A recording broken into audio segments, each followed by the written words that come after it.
Okay, we are Yes, online. you're live. Okay, so good evening, ladies and gentlemen. Now, hello to everyone. Hello. And first of all, thanks for being here with us, and welcome to the VUOTO Talks. Yes. My name is Juan Lopez Cano, and I am a part of Orizzontale collective. I'm honored to introduce you today to VUOTO Talks, a series of debates, discussions, lectures, a virtual room created to exchange ideas in design and build practices, temporary public spaces, tactical urbanism, political architectural issues, and many more subjects, as you will have the opportunity to experience during the next 2 months in our YouTube channel and in Facebook Live. For more information on the program, you can type www.vuoto.xyz/talks, and you will acknowledge on the next appointments. In these VUOTO Talks, national and international guests are invited, as you, the audience, to interact in a continuous conversation on how to manage, design, and inhabit the public realm of our contemporary cities. VUOTO Talk is an initiative included in the broader VUOTO framework, a project curated by Orizzontale plus Atto, and as we have defined it, VUOTO is a transmedial public space created to host collective investigations on the city as an unstable system, public reflections on unpredictability as a paradigm, production of physical and cognitive landscapes based on the idea of the unexpected, and research in non-deterministic methods of intervention on the urban. VUOTO is a compendium of publications on papers, lectures, conferences, performance, parties, and it's a space in which Orizzontale wants to dialogue on urban issues with professionals from diverse disciplines, such as architecture, art, pedagogy, sociology, illustration, photography, or video, among others. Today, we are here thanks to the collaboration with Federico De Matteis from Università degli Studi dell'Aquila and Elena Pelosi from MAXXI Aquila, who have produced and supervised scientifically this initiative. And thanks to Giuseppe Grant, our colleague, who coordinated the program on VUOTO Talks. So before presenting our guest and our discussant, I give the word to Federico De Matteis for the institutional welcome. And thanks, Federico. To you, the word. So thanks, Juan. I think I'm online. Okay, I have to get the hang of the system.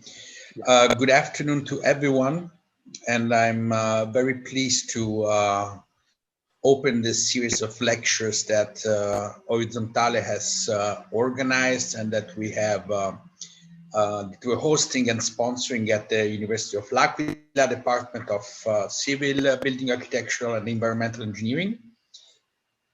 I think that this series of talks is just the beginning of a common path of research and teaching that we're trying to set up with our students together with MAXXI L'Aquila. And I will just very, very briefly say what the general idea behind this collaboration is, because this is the first event. I will not repeat this in the following lectures, but just to explain the philosophy that we're trying to pursue. First of all, why L'Aquila? Well, L'Aquila is a city that has a very complicated recent history. Just 2 days ago was the 12th anniversary of the earthquake that severely damaged the city, killing hundreds of people. And after over a decade, the process of reconstruction is still continuing, but there's a lot to do. Especially in terms of rebuilding not so much the physical architecture of the city, which is processing, we could say, quite efficiently but in terms of rebuilding parts of the community that have been equally been damaged by the destruction that has been purported on the physical city, but that needs to grow and also become better in terms of the contemporary challenges. And this obviously has to do with the sphere of culture, and especially in our eyes in the sphere of public space. Because one of the most critical points in the city of L'Aquila today is the way public space functions, or perhaps better, does not function as it could, as it should. So this is the reason why, together with MAXXI, we teamed up with Orizzontale on a number of activities, which comprise the teaching part. So we have we're engaging our last year students in design atelier, where they will be engaged in designing this temporary installation that will be opened in front of the new venue of MAXXI L'Aquila this summer, hopefully, if everything works out in terms of epidemics and pandemics. But we're very confident that it will be a great success. And in order to, let's say, prepare the ground for this event, we have organized this series of talks where Horizontale has invited a number of designers and architects who specialize in this type of intervention. So I think this is about the idea which is behind this. There are more projects at stake together with MAXXI. We hope that this collaboration will be fruitful and it will lead to some interesting results. I thank Nicolas for being here today, especially, and also Lorenzo for being the discussant, and all our guests. And I give the word back to Juan, and enjoy the lecture. Okay, thanks, Federico, for your words, and thanks for explaining all the framework of this first VUOTO talk. I think it's time to introduce it. This VUOTO talk, it will be held by two great guests, colleagues, friends, and last but not least, models for the work of Horizontale during these 10 years of practice. We are really happy to hear Nicolas Henninger lecture, who will be talking us from London. Hi, Nicolas. And some notes on the biographies of both of our guests. Nicolas Henninger lives and works in London since 2009. He is in the first part of his career, from 2003 till 2013.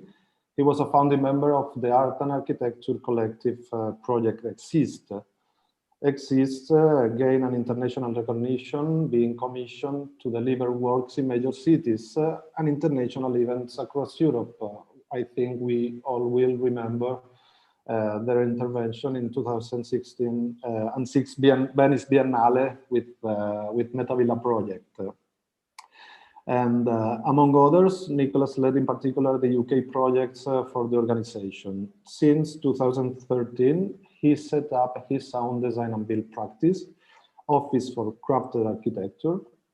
Both Exyzt and OfCA's philosophy is that the physical act of building is intimately part of the design process and vice versa. Why do we want to invite him today? Because he will narrate his story and his work from a singular perspective, from his early works as an architecture student in Paris to the collective work developed with Exyzt, till the professional and personal practice with OfCA in recent years. He will be reflecting also on the possibilities to design and build public architectures in the UK today. With Nicolas, we'll be interacting Lorenzo Romito. Lorenzo is a founding member of Stalker, a laboratory of urban art and research that focuses on the relations between art, architecture, social history, and environmental studies. Over the past 2 decades, Romito's work has been crucial in terms of investigating the boundaries between our urban environments and citizen social engagement.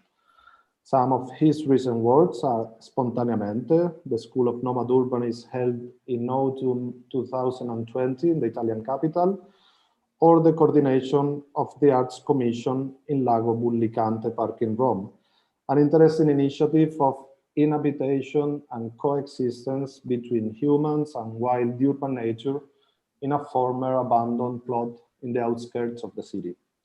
So I stop myself here. You can send us your questions through our media channels, YouTube and Facebook, and we will be glad to pose this question to our guest. Come on, Nicolas, I think it's time to open the dancing. To you the word. And thanks to all of us for being here with us. Thank you everyone for the introduction. Yeah, I suppose now it's time to share my screen, which got the presentation somewhere. I suppose if I do that now, yeah, I should go on full screen. Sorry, it's like all small full screen mode. Yeah. Okay, well, hi everyone, which I can't see, you know, I'm here, I'm there, I don't know where I am exactly, but I'm with you. And I think, thank you for inviting me to this lecture. It's been a long time I haven't talked about, you know, as a talk on temporary architecture. And so I thought it would be interesting to present the work and also the process of our work that we carried out with Exyzt and now with crafted architecture based in the UK. So the question is why? Perché? Pourquoi?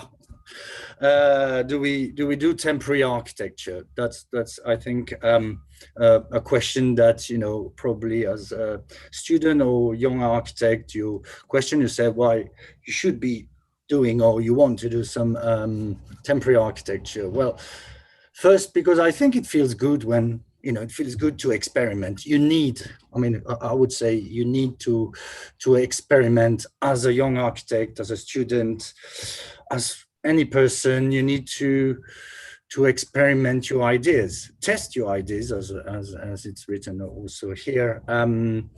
Because, and to engage also with your physical and social environment. And I meant all these three things because I'm addressing mostly as a student in architecture there. And the School of Architecture is an amazing place to exchange ideas and kind of mill ideas in your head, discuss it, confront it within workshops and during your studio session. But also at some point you want to take these ideas that you've kind of built up. You want to take them out there and understand the scale, understand the social dynamics that you'll encounter when you go in the city, when you work in a specific place. And also you've got plenty of ideas, which is great. And so you want to experiment them in live, and also skills you may have or skills other may have, you want to exchange. You can, temporary architecture is a great opportunity to do that. Oh, gone a bit too fast. But also the city looks and feel much better when suddenly you discover something unusual around the corner of your block where you live or where you want to engage to. Because, you know, as we all see, our urban environment has become quite generic most of the time in terms of activities, in terms of way we built our environments. And so I think like temporary architecture can also nest for a short amount of time in a corner, around the corner of any cities. And also the temporary architecture and temporary project is a great opportunity to build a project together, and then to kind of show how anyone can suddenly bring their their own ideas and test their own ideas, experiment their own ideas into the physicalities of our environment. So I think that's, for me, like looking back and looking still today at how this temporary architecture can help us, or can help us to articulate a way how we want to see our city to be built, how architect can engage with the built and social environment. I think temporary architecture are these great opportunities to use. So let's talk about like my experience. So that's so Exyzt, EXYZT, a collective project. Usually this temporary architecture is an opportunity to work together, and as a student, we were when graduating, you want to work with others. You need to build a bubble around your ideas, where you can bounce ideas, where you got enough hands to put together material, when you got enough brains to think and have arguments around concepts and ideas, and bounce back your ideas. So it's a collective project that we started in Paris when, at the end of our education, the end of the uni. But as you see, it's also a temporary project because it was a big collective project and it lasted about a bit more than 10 years. So how it started and was in 2003. So we start to work towards our final project for the graduation, and obviously, you know, we're looking for a name, and we came up with this EXYZD, Exyzt, you know, sort of existential questioning around being a young architect. What do we do after? Where do we go after our graduation? And so we said, okay, like Exyzt, you know, EXYZ, the 3D, 3 dimensions of the space, the E, the energy that you need to come together, to bring pull a project together, and the time, because a time frame is required for a project. And and also because the idea of this graduation was, okay, that's our last project in the uni, so we need to get out of the university now, like at last. And we had like lots of very interesting teachers that were pushing us also to experiment different type of project, rather than producing a project on the paper with models, with visuals, etc., on a fictional situation. We decided to go together, take over a little patch of land, but also before going out there in the city, this was a sort of some extract of a little animation we did about like the 5 students getting ready for their making a sort of conceptual video about that plot of land that we drawn in the backyard of our little studio, and kind of showing the different steps and testing different activities where you can take over that plot of land. So that's what this different frame tells about. So it's kind of forming the collective before being a commando and go outside. And then we had in mind, so that little plot of land, which was behind 2 billboards that you can see in the center of the picture, was just like probably 300 meters away from the uni where we studied. And so we decided to have an agreement with the institution, the Parc de la Villette, in the northeast of Paris. And they had this like little patch of land which they were not really using, but there were a fence around, so obviously it must belong to someone. So we find out who it belonged to and managed to get access to it, and that was great, you know. And so what we decided to do in order to carry out our experiment and our graduation, we said, well, rather than designing this project, okay, we will design a structure, a frame. We need something that can be built in one day. That's how all the idea of the scaffolding came up, and we said, okay, we need to deliver that material and build that frame quickly. And then we will spend a month and a half, 6 weeks, to the lead up to our diploma, the day of the presentation of our graduation. And during these 6 weeks, we will live on site there and make this plot of land our home. Making this our home means sleeping there, cooking there, be able to look after the equipments we had there, being able also to open that little plot of land that looked private to the public and make it a public space, and then start to invent a wide range of different interventions, whether inside or outside, start to meet people, because obviously you're living in the middle of the city in a sort of non-standard kind of structure. So people get interested, and then you use that first interaction to kind of build up a sort of narrative around what's happening there. And I think for us, what's really important, because we were experimenting something, we were all ears open to listen to, and the passers-by that we could meet, the neighbors, get in touch with lots of people who were going around, and then started with this interaction. Then suddenly you get to know the area, you get to understand, to feel how it is, that place, that public square around it at 6 a.m. in the morning, at noon, in the afternoon, in the evening. Then you got a kitchen, so you can organize a meal to bring people together. And so it's really, so the architecture appears to be a place, like a sort of platform to just host a life. And then from this experience of living together there, you kind of build up ideas and then expand, transform, bring new ideas, make a video projection for one night, organize some workshops, and then plenty of things that happened during 6 weeks. It was like a great, very amazing experience. So that's was quite very simple architecture, just a roof.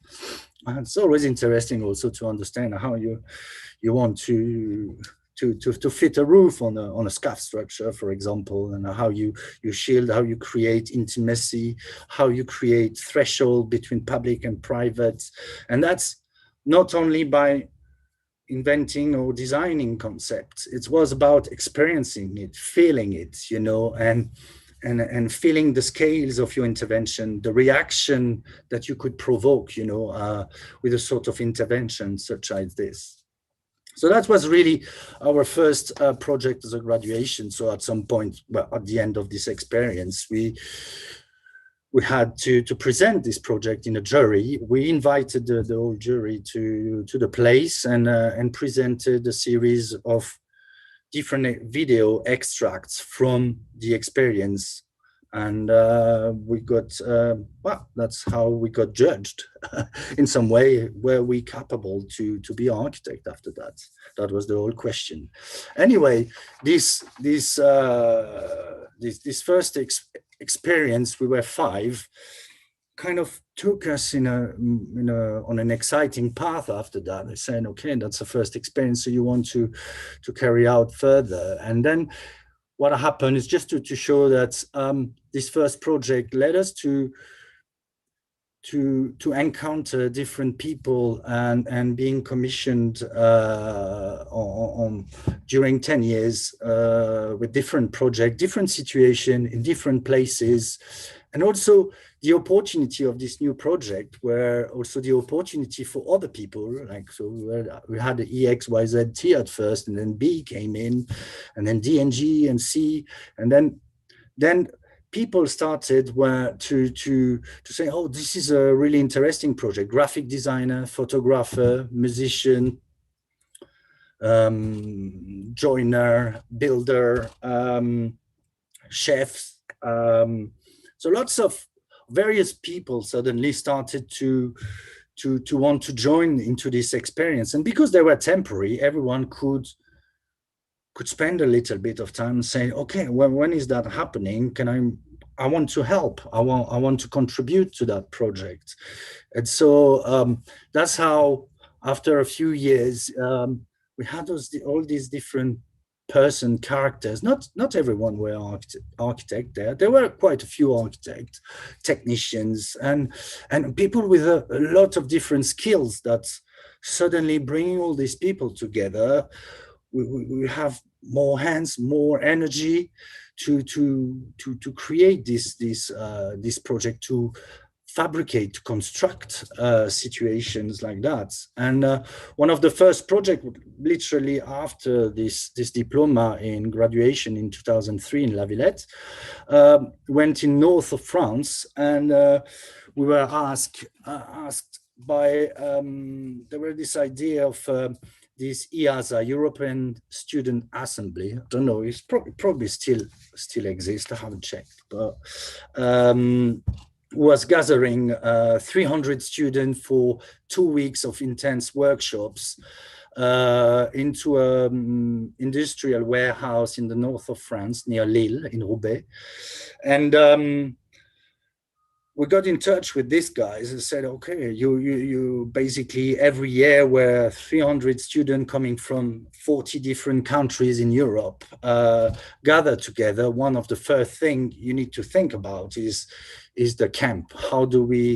Where do we get all these people? Where do they sleep? Where do they leave their stuff? And so we had this, and so we said, okay, right, well, our project that we did, our 4-hour scale of 5 people graduating, let's use scaffolding, but on this occasion with 300, and we kind of design everything. So we decided to set up a game with a certain amount of material, which you can see in the first slide here, that was just on a grid in this open space.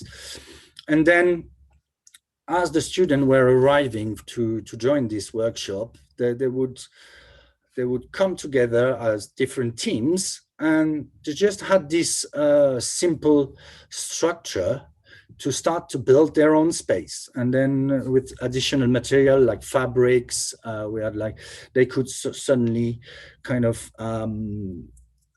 fit this out with their mattresses, with whatever. And then so that was really the game. Was the project? This project was a set of material, very few rules, a space, and then the result of that became in this big sort of temporary city, as you can see, that we recorded from a camera up there, and it became this sort of Medina, this kind of medieval town where you got this very narrow alleyway. And it was really great to understand how people suddenly create this private space in relation with a sort of common space as well. So that was a really interesting experience in that sense, providing, okay, the question was, how do we host all these people? And that was the answer. And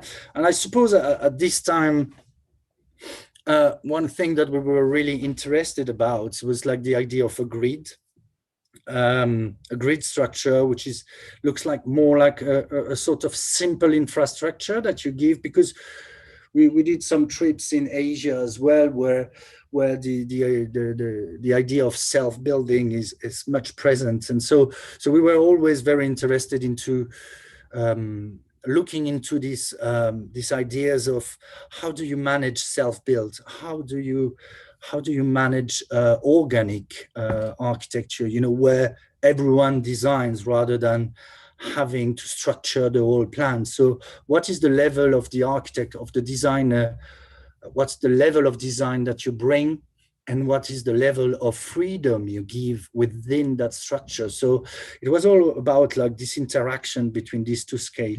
What is designed, what is decided, and what's left for interpretation, for building over. And obviously the idea that things can be self-built is really, I suppose, very interesting. And we'll see that a bit later as well. Also, with Exyzt, we embarked different projects. So I suppose some of our project as well in the beginning, and that was really also highlighting the different characters and skills and affinity with of the different members of the team. And so we had like some projects that were led by two guys, Pierre and France, which were a bit more performative, you know, like this project called Station Extraterritorial. That was a commission through a little festival in Barcelona in 2005, yes, which was a festival for architecture. And these projects were really performative, but with a strong narrative as well, you know. And I think the idea of a story that is behind was matching also our ambition to, you know, suddenly bring that story into a sort of empty lot within, you know, like this kind of empty lot between these two buildings.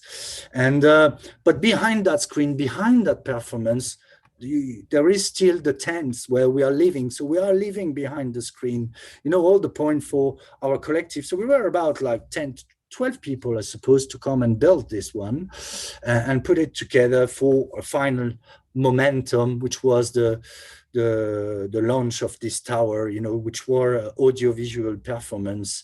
That was the momentum at the end of the project. But in between the buildup of this project, we are living in the place. There's a kitchen at the back. There's a composting toilet at the back. That there is all this to support the life of the members, but also during to start to interact with the streets around that. So some project, yeah, as I said, performative was also an opportunity to travel, because at that time we wanted after our uni to join lots of workshops were happening all around with architects and architects coming together. And that's how we met Ramlabo when they did this project in 2005 as well, which were called Der Berg, the mountain, in this former East German palace that was in the city center of Berlin, which has been demolished since then. And that was the opportunity. So it was great because we got invited. They saw, oh, you're building also with scaffolding. So they kind of spotted one element of our installation and said, oh, that could be it could be great. You come and we built a mountain together, you know. And so that was great. Also within our experiments, we could feel we were not alone, you know, and then you kind of meet other collectives here and there, visiting Italy, visiting Spain, and where there were like different groups and collective doing lots of interesting stuff and being able to exchange and to collaborate in different places. So that was like really a great moment when we helped to achieve and make this sculpture. That was just a sculpture, but the rest of the project were much more wider, involving the public in performances all over the place of this building.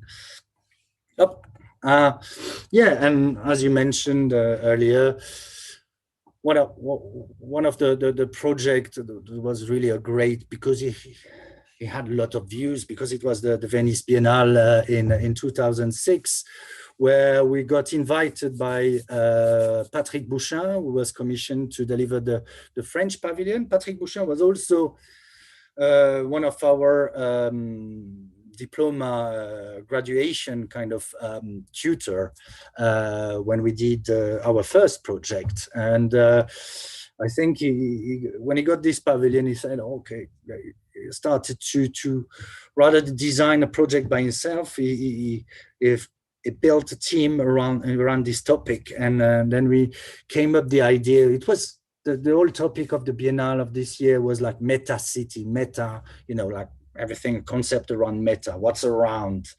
And And then literally we answered that with the Meta Villa, because this pavilion are kind of villa from the 19th century. But Meta Villa in French sounds put your life here. Meta Villa. So we said, oh, that's a good title.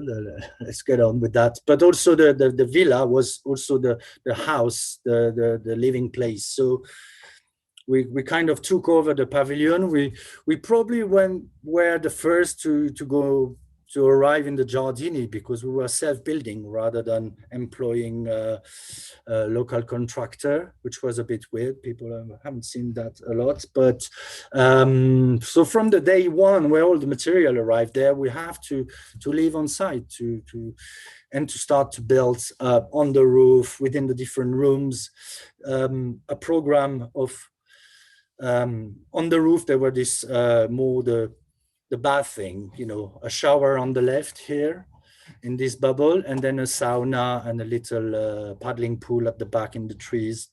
It was really nice, and a garden in between the structure. And that tower was actually the access tower from the pavilion below. We had to go through the glass roof that we managed with the scaffolding, go in between the structures there.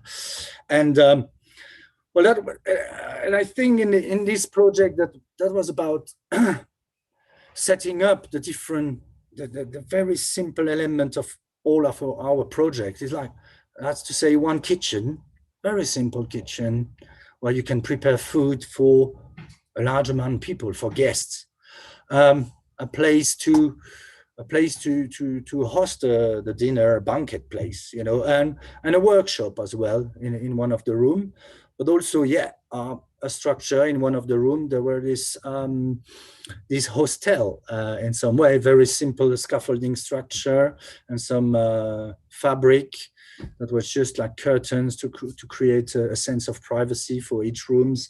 And that would host not only us during the construction, but then later we left the place and let quite a few guests that were invited to run workshops into the Giardini to enrich the content of the pavilion.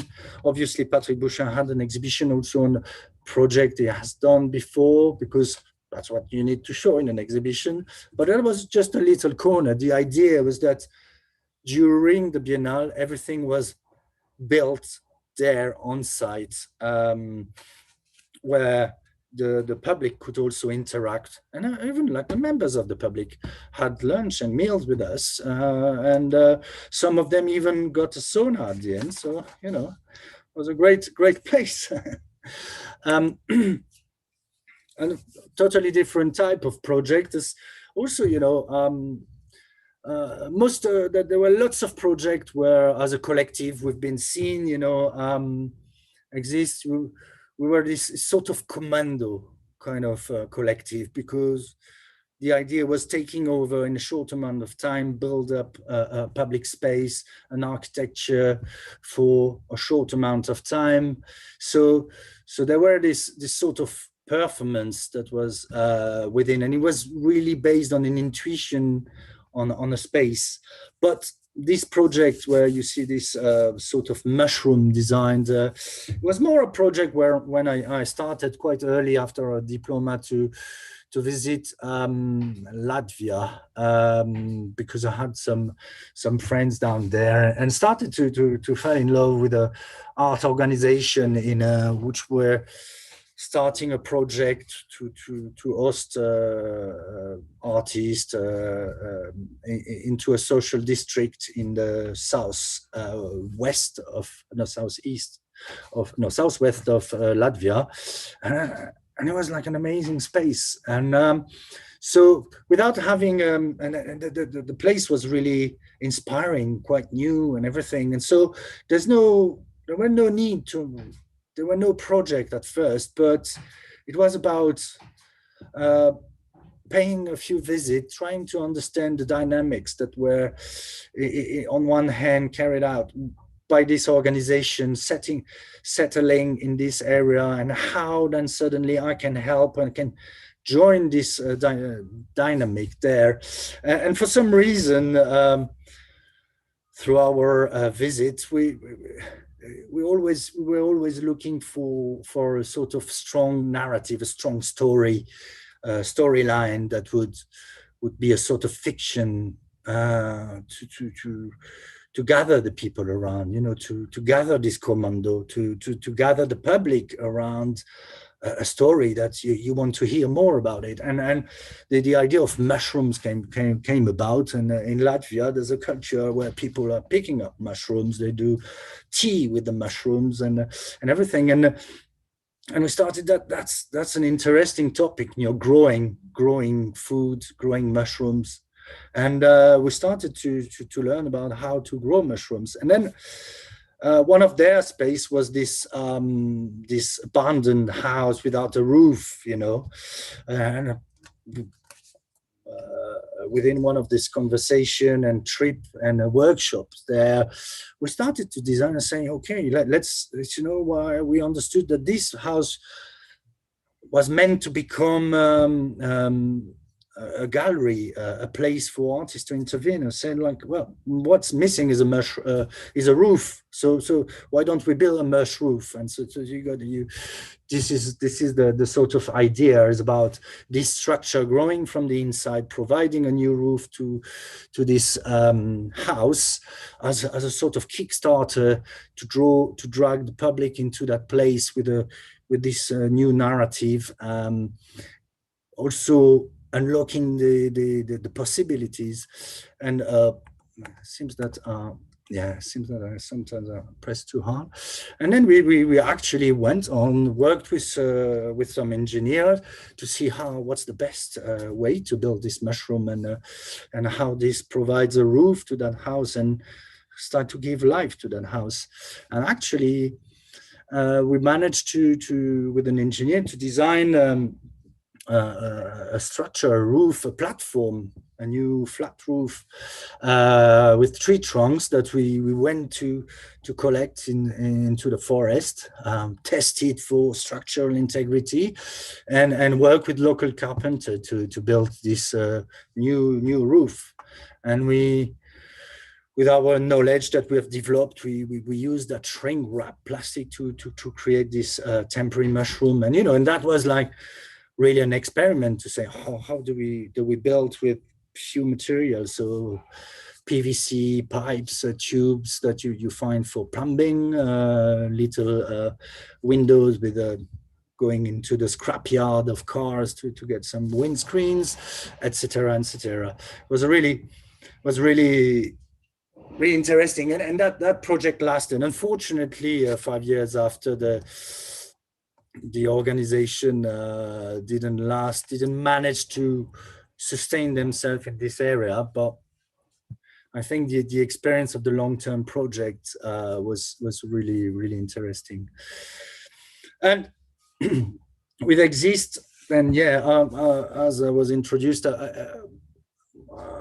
we carried out like different project commissions. So that was in London. That was our first project in London in 2008 for the Festival of Architecture. And it feels like 10 years ago there were lots of festivals around architecture, and then the idea of having some fund, some pot of money to test architecture and real temporary architecture.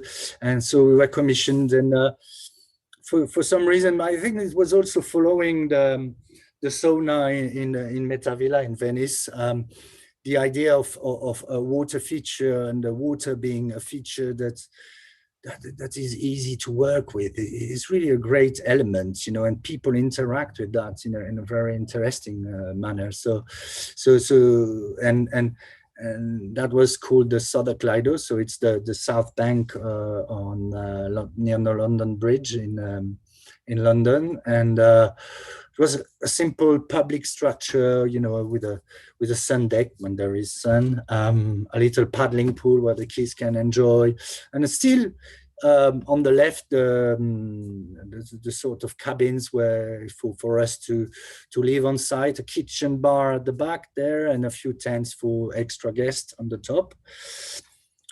And following this water feature thing in the same kind of narrative, another project for a festival in Madrid, the city center, where you know, like when you see this empty, you know, this place waiting for redevelopment, you just want to open the door and bring a structure there and invite everyone to take over it. And that was a really great project. And then a few collective in Madrid after that, because through that festival and through that commission with Basurama, you probably all know, you probably heard about them.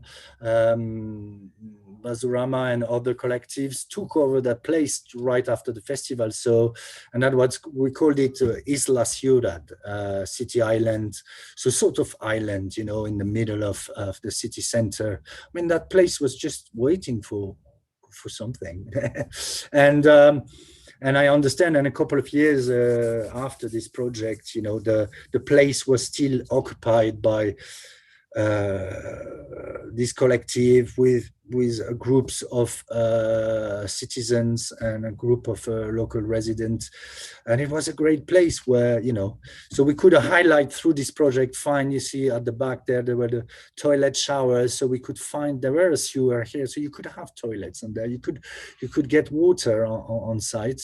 And you had this amazing concrete slab for any sorts of activity. And then I think from this project, with members of the team working a lot with timber, and we learned how with these amazing carpenters and people enjoying working with wood, we learned how to build a bit more with wood. So scaffolding came a bit as a supporting structure in some elements, you know, and then timber were just that material a bit more. And you know, and just really so that swimming pool was pumped. We had a pump to pump the water and then have this rainwater forest into the place. And that was open throughout for 4 weeks, I suppose. And you can imagine at the end, okay, it's a temporary project, there's a lot of material, but all this timber, everyone came at the end, helped to take it down and use it in different places. So they're probably still one of these boards somewhere in Madrid. That's it. Yeah, and not only festivals, but also towns, city, that's in south of France, Vitrolles near Marseille. Same again, that fascination for water. And that's a sort of a disused fountain place. And then we worked with the local city council there, and a cultural organization who organized with Marseille, European Capital of Culture of 2013, to help this city using the European Capital of Culture to test public spaces. And obviously that place looks a bit dull. I mean, not only because I've removed the colors, but you know, you had a fountain, it needed quite a lot of repair and so on. And so we decided, let's revive that fountain, but in a more playful way. So we created this sort of oasis on the top, tapping into the existing water supply, but also providing shade and seats and water feature that could be activated, and then a very slippery ground where children could slide, and when you had this water fountains that were from the existing fountain that we revived through our deck, and then some steam around to keep cool and sitting, so parents could sit around, children having fun, and then you see how water suddenly, you know, there's lots of places where, you know, there's lots of people who don't have the means to go on holiday and to drive far away. But if you can go on a holiday, like you're traveling somewhere else, but only a miles away or a kilometer away from your home, that's even better, you know. I think. Again, another fountain, I don't know, had something, I loved fountains. It's also this circular shape, you know, and usually ends up not being functional anymore, because people build it but never maintain it, and so you got this weird roundabout. And that one was in Warsaw, in Poland. That was also part of a singular art commission where we kind of had a sort of look around, and we decided to say this is an amazing space, and we decided that round thing was a bit more UFO, you know, an expected fountain occupation. And so always, okay, there's the water feature, there's the UFO, that's the narrative, that's the story, that's what makes the project fun, I would say, and drag people in. But then it's also about curating various types of activity, you know, a market, workshop, music performance, just enjoying the pool, having a little cafe there. So you just have to curate the place to test different activities and action within this within the setup of this. So it's not a fixed project with one unique activity. And again, that's one, the last project that we did in London, you know, again, the same land as the one before for the Lido. We got the landowner kind of liked the first project, so he wanted more, and so then this land on Union Street on the banks had become a place where we would come a couple of times. First in 2012 for the reunion, always the little rooms there, a little paddling pool, because then you provide an amenity for children in the area. And then, you know, the year after, we still had the door and everything, and we decided to flood the place, and it became a lake. So again, this water feature becomes a really strong element that you wouldn't expect to have around the corner, and then anyone could have a round on boats and everything. And quickly, I will go a bit quicker. A windmill, also a story in London, interacting. But what was interesting about that project, that starts, and I think that's interesting about this project, that's a temporary installation commissioned by an art institution in London, the Barbican, through an exhibition. And the experience of the temporary project and the public going there, but also the people from the city council or from the town hall coming down, and this kind of project, and like I say, wow, this place, this land is actually really great. And the architect who kind of led us to have this land for this project managed to get some funding to create another project after that on the long term.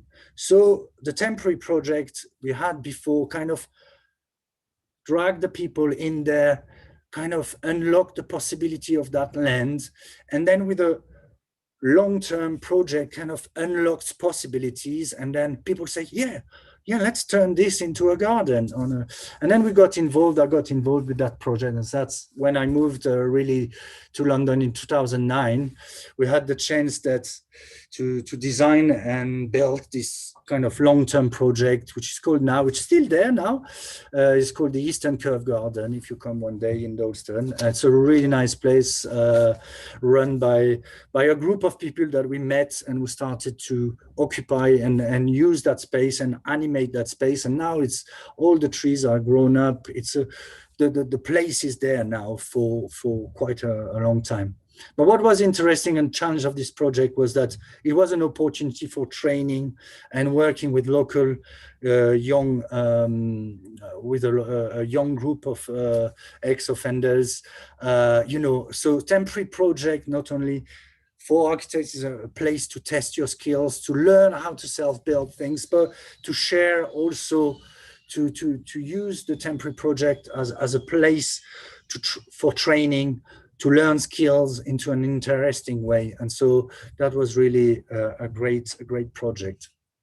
And I think from this project, that's when I started to create my own practice, because at some point, Exyzt, all the character, we were like great friend, great projects together. But I think everyone takes have different views, take something different from that collective experience. Some of them was more the performative, the other one was more the graphic aspect, you know, you were graphists. So everyone started to be enriched by the collective experience and feel a bit more confident to go forwards and with the experience, your individual experience within the collective. And that's where I started to create Office for Crafted Architecture, where the idea and what I retained from the collective experience, working with people, working for people, and little very interesting art commission with little project that we can build with our craft, with our own hands. So that's a little cabin for an element, a primary school in Bristol. Sorry, I always mix up with Brighton. Or I've been teaching also in St. Martin and running quite a lot of construction and making workshops, where often, you know, you do making workshops for their exhibition, but then working with also outside of the school with a community group in Liverpool. The structure they have built here, so that's only in progress, being used for their final exhibition at the end of the year. Managed to connect it with a community group up in Liverpool, and that student structure became a community place for a week event in Liverpool. So that's like, you know, and crafted. And these are opportunity as well to work with local people. And when you work with people, you get to know them, and you know, an interesting structure, non-standard structure. And you know, this organization, they always look for, that's like always look for testing their ideas as well, you know, trying to build up their organization, to try to build up their relation with the public, with the local community. And so here, as architect, you can bring your knowledge and design skills to help them design, outline, frame physical intervention to support their activity. And so that's what this is about here. But also, you know, I think I'm really keen with crafted architecture. That's why I call it crafted architecture. Is the idea of self-built and being able to learn my architectural practice, to drive my architectural practice as a design and construction. So we've done a couple of interesting domestic construction, just a couple, and that was like a little extension. So that's just the floor. So I thought this image is quite interesting, but then there is another house built around that little fisherman house, but is really interesting to learn your work through the making, and that's what I'm striving to do. And so, yeah, and that's another project. We deliver a bigger contract for Croydon, which is a borough in the south of London. So that's a place on a kind of underused public square that had been turned by the council into 3 workshop space for little community projects. So it's the Croydon Reuse Center, a lot of activities. And also growing mushroom, like one of the activities in one of the shipping container behind this fence is a little farm, urban farm. So that's like kind of project we delivered, or helping the place where we've got our workshop. I can see, you probably can see I'm in a shipping container. So I'm also helping the charity that hosts our studio here in East London to deliver new studios to their place. And then this year during the pandemic, work on the construction, they said, build, don't forget build, you know. If you were in an office, stay home, but if you're on a site, keep going, carry on. Keep calm and carry on, as they say. But and then there was a project that was designed by a master student during their studies in Central St. Martin. They started to work as part of their studio project with a community organization in Northwest, in just behind Hampstead Heath. And at the end of their study, they submitted a planning application. They designed this cafe as a first place for this little startup community organization, and which got crowdfunding and some public funding from the London board, from the London Council, to deliver this cafe, this community cafe, and some studios on the left. And they came to me after, once they submitted the planning application, and said, well, now we want to build it. I said, yeah, you came to the right place, and we've delivered it together. And it's a quite nice little place now.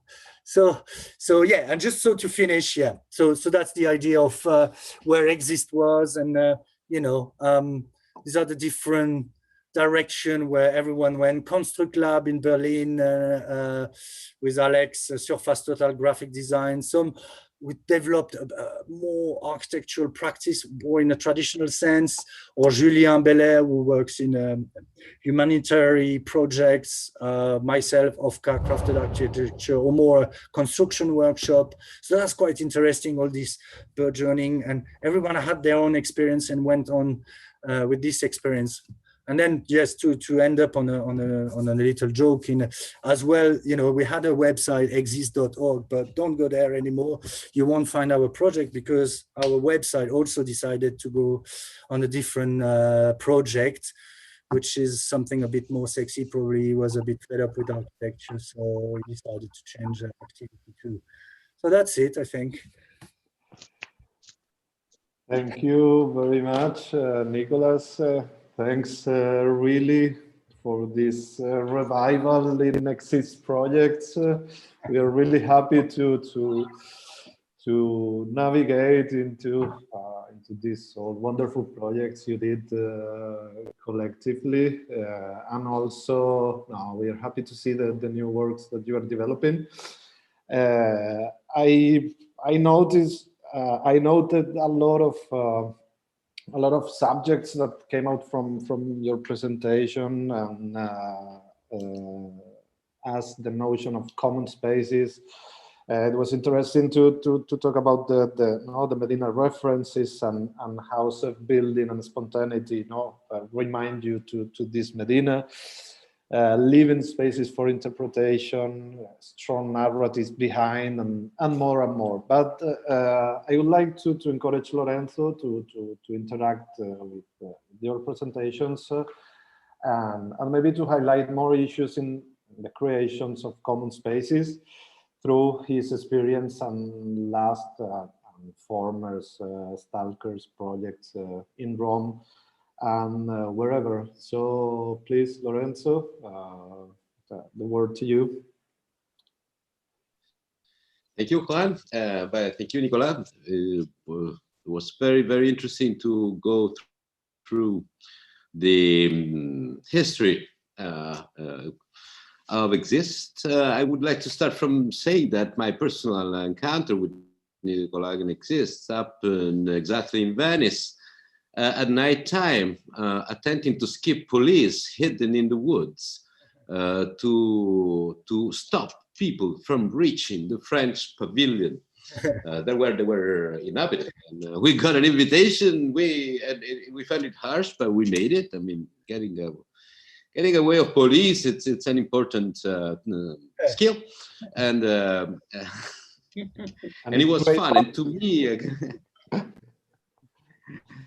according with my reading of their work, this was one of the most fundamental aspects of their work that I was really much appreciating. I think I've been dealing with Venice a lot. We create also this Biennale Urbana, this reflection over the relationship in between Venice and the environment and the city of Venice and the Biennale. Mm-hmm. And then the way they allow this contact in between the inside and the outside of the Biennale, the way that this practice of transpassing, this exclusion of the Biennale sphere from the rest, from the contest of Venice and the Lagoon, I think was one of the most successful operations done in Venice Biennale. So was to me a great way to get to know him and them. And I still have a very fantastic souvenir of that. Yeah, the organizers were a bit surprised at that time. They were not expecting. We didn't tell everything. We were living in there. Anyway, so I want to start from that, and I would like to start also attempting to respond to refer to the simulation of Juan. But what Stalker, we're a little bit elder. I think I like to situate the urges and the needs that moved our practice as Stalker, which comes a little bit earlier. That was actually early 90s, and had to do. We were somehow relating with a contest that was obsolete. There where architecture had no power and influence on the transformation of space that was transformed, let's say, without the contribution of architecture, and turned, in this time, architecture turned into more idealistic, especially in Italy, historic and idealistic process of reading language to read a social, not even social phenomena, because they were it was very far away from the becoming of the public sphere in this time, but was like a dream, a design dreams that was not even designed to take place, but just to appear as a way of expression, let's say, langage. And we were for experience too. So this is we have in common. We urged the going on field. We urged to take an action. We urged to respond to certain questions. So this brought us immediately to interstitiality. And this is, I think, also Nicolas has been using this term, interstice as a space not defined, a space abandoned, a space not defined. But when we move into that in the early 90s, we also had a very strong impression of Chernobyl, the impression of the fall of Berlin Wall. And my younger experience was transpassing the Berlin Wall to go explore East as a new space, a space of possibility, a space of abandonment, and a space of possibility. But then everything seems to be very different since 2001, where after the war and the Twin Towers in New York and the anti-terrorism, terrorism, the state terrorism, I mean, the state of control that started to eradicate and take away the roots of our hopes that lasted, this parenthesis from 1989 to 2001, I would say. But in this first moment, what was very, so of course, interstitiality brought us to being concerned about relationships, how architecture produces relationships and processes. And this brought you as a generation after, a little bit after, not much later, into this temporal, as you say, temporal architecture. To us, we had some kind of radical refuse to play the role of the architect in the moment the architect was so far away from the social context. And to us, this is, let's say that the idea of experiencing was more based on the nomadic practice of exploring than not on the architectural practice of making. Let's say this, if we want to start shape some kind of diversity also related with the contest also, because we were operating in an Italian contest there where there was no damn support to young radical or research practices, neither in architectural art, while France, luckily also for us, because we have to thank the French government, and me personally, I have to thank the French Academy to have the support to go through those times where we were kind of refusing the production, refusing the profession, and wanting to exploring this new dimension. And what we think important, we give birth, it's this giving name to an interstitial space that was a system.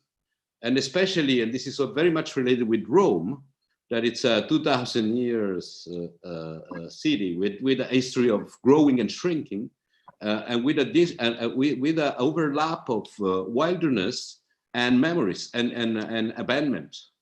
And so the way abandonment and wilderness were creating a new landscape that we name actual territories, and I name, which was the core of our the manifesto that I came up with the first Stalker manifesto, was how in this lack of power, the abandonment was becoming the infrastructure for the creative resurgence spontaneously of a new kind of nature, a nature that had to evolve relating with the damage that the humankind has been trying to provoke. So this kind of fast evolution and new landscape that was emerging interstitially in this new environments that we call actual territories, and was kind of very, we couldn't even call it landscape. Now, this came a little bit earlier than the same gaze was given from Gilles Clément, but not from a nomadic attitude, from a gardener attitude, let's say, no? Because we were paralleling this exploration also of this concept of this space, brand new space. And so this brought us to very closely in the practice, but giving less importance to the facts of making. That was somehow for us conceived as a reappropriation. We wanted to inhabit as foreigners this and exploring this space. So let's say more adaptive attitude towards space, but with the same idea of that the inhospitality of this practice of inhabiting was giving us the tool both to create the community, both to create a new ecology in the relation with the environment. So I think it's useful now that we don't get the chance to see the Exyzt website anymore, and I'm very upset for that. I think you make up with that, and I think this is not good. We had the same problem, but 2016 we finally, thanks to the Swiss Institute here in Rome, we had the chance to collect a long archive, the archive of all our studies. I think this is important that we can help you take good care of this incredible memory. We'll take back. And so please.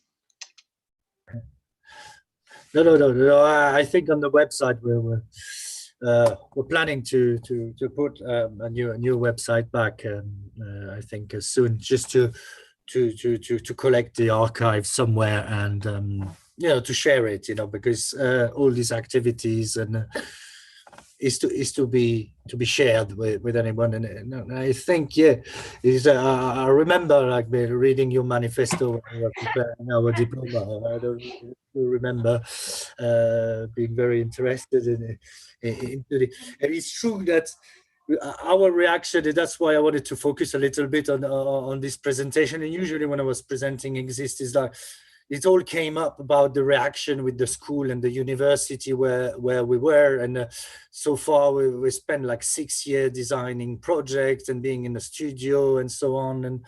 And then, well, we had like quite good tutors as well who would push us out and everything. And the idea is we started also to model things, the computer, and so the idea that to go back and use your hands and use your body to be out there and interact and feel the space and actually build. I think our worst worry was to end up in a practice designing AutoCAD blocks. I think we were really scared of that. So we needed to find a way out, in some way. And I think it's still the same fear nowadays, but it's just how all what we learn and all the interesting concept we can read around and learn from, how do we even practice them? If the only important thing after you get out of the uni, you cannot sustain yourself and be able to still learn and still fabricate develop your concept and develop your own approach to architecture, whether you want to develop more political strategies, social strategies, built environment. You know, nowadays, like all these elements needs to come to really together, and then it's really interesting also. And I think now, like the idea of learning how to make things. I was not really, I was a bit clumsy when I started to you know, cut piece of timber and everything, but I was with the right people to learn about it. And I'm really glad I learned all that, because nowadays I can work, I can help proper, like, organization who are looking to deliver a little project. And rather than going down the traditional route, you need an architect to design, and then you need to make a contract with some builders who don't care about what you do. And the idea that we can help them understand what they want and be able to support them to deliver their activities through a build or through a space, through an architecture, is, I think, is really great as well. And then, you know, and I think that's you know, with my actual practice, that's what I learned from, you know, the actual sense of acting into the space. In fact, Nicolas, according to that, there was Federico that wanted to ask you something. No, this on this subject. Federico, you can make. Yes, first of all, Nicolas, thank you. It was very interesting and inspiring. Not only the presentation you made, but I must say also these last comments in reply to Lorenzo. I think it's true. There is a lot of constriction in the let's say usual practice of architecture, which does not really help creativity, first of all. But okay, I wanted to ask you two very quick questions. One is, you mentioned something of the sort, but about, let's say, the permanent consequences of temporary architecture. If you have some experience you can share with us. So after the event is finished, what can happen on the long term? This is the first. And the second, you mentioned at least a couple of times the issue of cooking and eating together, which I believe is very important when it comes to inhabiting spaces in the widest sense as a community. I mean, from the smallest community, which can be the family, but you're speaking of expanded urban communities. So also there, how does the architecture help that, and how does that help in building the community? Thank you. Yeah. So your first question on the temporary project, or you know, like what happens after that? We have encountered different situation of commission or opportunities to create these projects. So some of the commissions were events like the Biennale, so or a festival of architecture, as they were also these temporary events where the idea was to more showcase rather than test projects. But then there were commissions where the initial idea of working with the public body was that they had a genuine idea of understanding the temporary architecture as a way to test part of the city spaces, or bring people together, you know, into certain space to test how the space works, you know, and then to start to engage with the people around something, rather than an exhibition. You invite people into the space, and that construction and the construction side becomes already the platform, the future of the project. So you engage the public or the future user into that. So some of the project has been followed up when there were the energy and the genuine will to motivation to use that commission as a starter for something else after that. And for example, that garden in East London where the windmill was genuinely this idea. It triggered it. It was not planned as it was planned as an event first, but then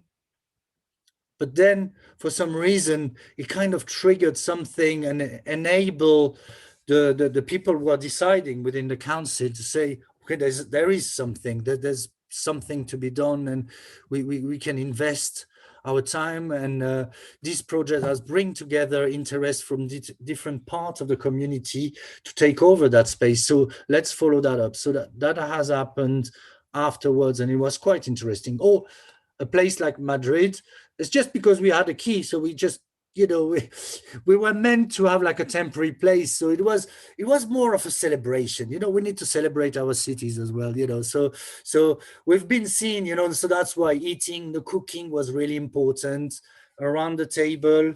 As Giuseppe told you before, he said, you know, the first time when he met me and he arrived on site, the first thing I offered him a glass of wine, and you know, just to relax.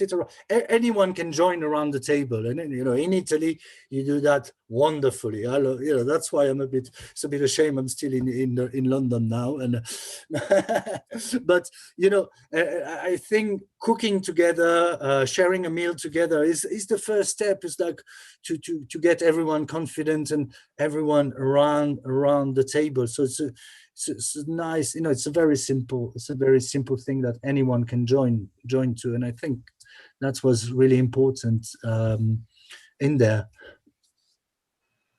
Yeah. Thank you, because I think this thing of testing how the space works is really important. It's really important.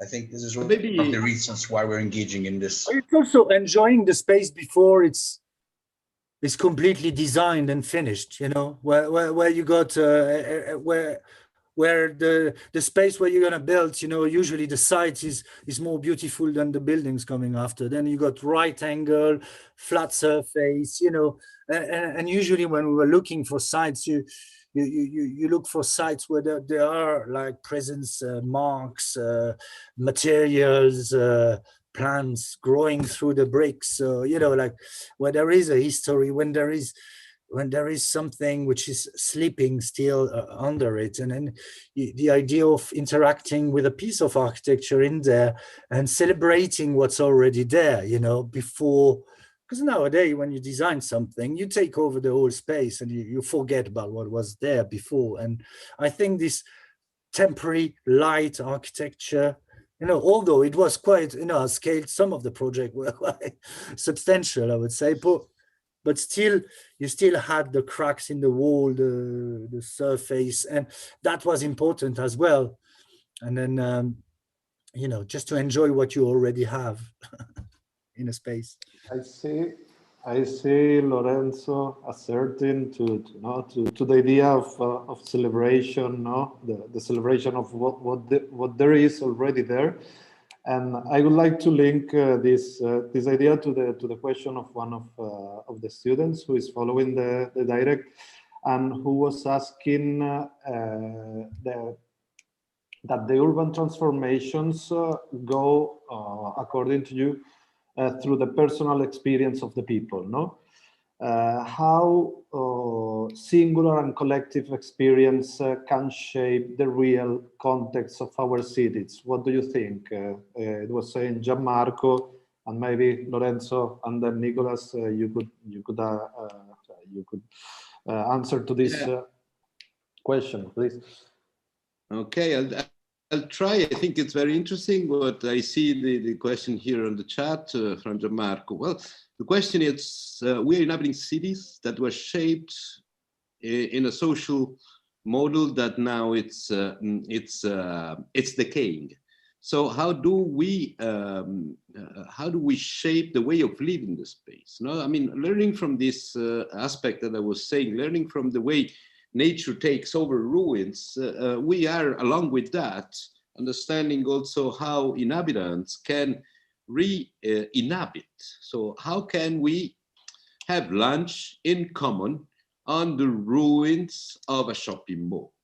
This is to make an example, but I think the question is a bit like that. It's that more than shaping shaping the city, I think we work on the creation of some kind, I've been naming this behavioral urbanism.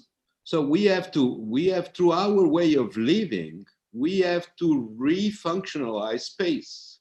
And in our way of living, that requires a long way better ecological and feminist and decolonized attitude, means that we have to reshape the way we relate with the others and with the environment and with the space. So it's a practice that needs everybody.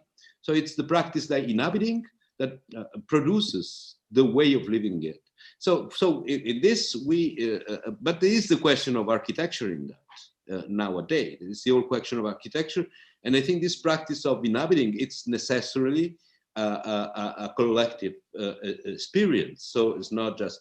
So what's the role of the architect? The role of the architect, it's try to create a fertile field by entangling elements and knowledges that come from the bottom, from people who live, that come from different apparatus, science, different disciplines, that come from the forgotten memories or for the like setting the table for everybody to joyfully express a new way of life. Thanks, Lorenzo. I think it was really, really synthetic, but real and close. Nicolas, what do you think about? I think that last sentence says it all. You know, and, we were discussing about this cooking, this kitchen, but setting the table to gather this experience and to form, because really the question is the way some elites or the people would decide for the framework of designing our city this way or this way is not actually really taken from the experience of living. You know, it's it's collection of surveys, data. We trust in there. We don't trust anyone after a meal around the table and a couple of glasses of wine, you know. But maybe the new social media interconnection tools can, maybe there's a tool that can emerge from that suddenly will be able to record that and to bring, you know, so we need people who are able to have ears open, you know, like stalkers, like walking around, exploring and counting, you know. And I think we were also exploring territories and places, but we'd rather build our home rather than walk around. So that's why.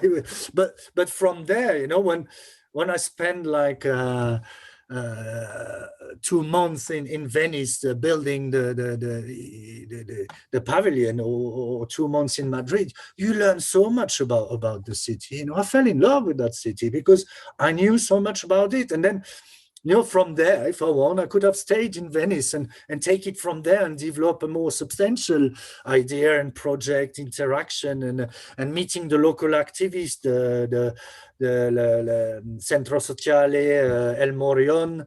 So then suddenly you get in touch with all this underground culture there. And then, but after the Venice Biennale, I was going back to Venice for the next 2 years, because we met these guys who were trying to revive the Centro Sociale, not far from the Arsenal.